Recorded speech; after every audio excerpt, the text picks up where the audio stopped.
ഓം ശാന്തി.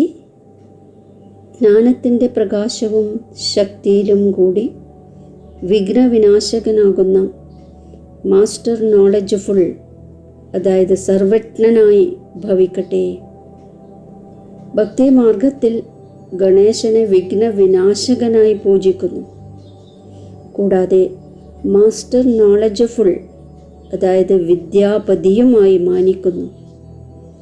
ഏതു കുട്ടികളാണോ master knowledgeful ആകുന്നത്, അവർ ഒരിക്കലും വിഘ്നങ്ങളിൽ തോറ്റുപോകാൻ സാധ്യമല്ല. കാരണം അറിവ് പ്രകാശവും ശക്തിയുമാണ് എന്ന് പറയപ്പെടുന്നു. ഇതിലൂടെ ലക്ഷ്യത്തിലെത്തുക വളരെ എളുപ്പമാകുന്നു.